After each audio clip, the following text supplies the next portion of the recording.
আমাদের চরম সৌভাগ্য আমাদের প্রধান বক্তা জনাব আজারি সাহেব আমাদের মাঝে এসেছেন। আমরা ধন্য। আমরা সকলে মিলে প্রাণ খুলে পরম করুণাময় আল্লাহর কাছে দোয়া করব, আল্লাহ যেন আমাদের বাংলাদেশের উপর রহমত নাজিল করেন।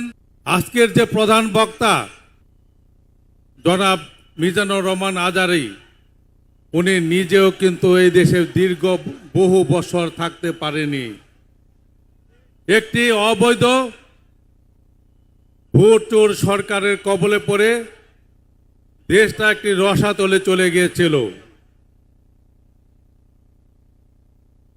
এই 16টি বছর 17টি বছর আমরা কেউ ঘরে থাকতে পারিনি, শত শত মামলায় ভুগেছি।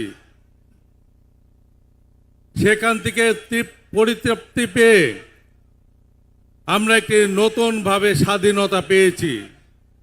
আমরা যে কোনো মূল্যেই এই স্বাধীনতা আমরা রক্ষা করব ইনশাআল্লাহ।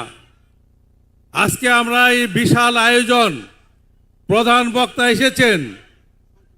বহু বছর কিন্তু আমরা এইভাবে একত্রিত হতে পারিনি, আমাদের একত্রিত হতে দেওয়া হয়নি, এমনকি দেশে থাকতেও দেওয়া হয়নি। সুতরাং আমরা একটা স্বাধীন রাষ্ট্র পেয়েছি। এই স্বাধীনতার ফল আমরা সকলে মিলে একসাথে ভোগ করতে চাই। সকলে মিলে সুন্দর একটি সমাজ গড়তে চাই, সুন্দর একটি বাংলাদেশ গড়তে চাই। যারা এর বিরুদ্ধে ষড়যন্ত্র করবে তাদের বিরুদ্ধেও আমরা আবার রুখে দাঁড়াবো।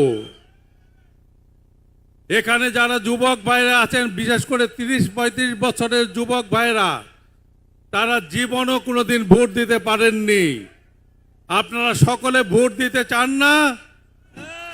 আমরা চাই আপনাদের সকলের ভোটের ব্যবস্থা করা, আপনাদের স্বাধীনতা আপনাদের ফিরিয়ে দেওয়া। এর বাধা যারা হবে তাদের বিরুদ্ধে আমরা অবস্থান নিব। যদি আমাদের দলের কেউ এর বাধাগ্রস্ত করতে চায়, আমাদের ভারপ্রাপ্ত চেয়ারম্যান জনাব তারেক রহমানের নির্দেশনা, কোনো রকম বিশৃঙ্খলা দলের মধ্যে এবং দলের বাইরেও সহ্য করা হবে না। সুতরাং সকলে মিলে আসুন একটি দেশ গড়ি, সুন্দর দেশ গড়ি। আমাদের আগামী প্রজন্মকে আমরা উন্নতের শিখরে নিয়ে যাই। বাংলাদেশের মধ্যে পৃথিবীর বুকে বাংলাদেশ একটি স্বাধীন এবং সার্বভৌমত্ব দেশ হিসেবে পরিগণিত করি। সকলে ভালো থাকবেন, সুস্থ থাকবেন। আমাদের চরম সৌভাগ্য আমাদের প্রধান বক্তা জনাব আজারি সাহেব আমাদের মাঝে এসেছেন। আমরা ধন্য। আমরা সকলে মিলে প্রাণ খুলে পরম করুণাময় আল্লাহর কাছে দোয়া করব, আল্লাহ যেন আমাদের বাংলাদেশের উপর রহমত নাজিল করেন এবং আমরা সকলে মিলে সুন্দরভাবে একটি সুন্দর বাংলাদেশ গড়তে পারি। সকলকে ধন্যবাদ।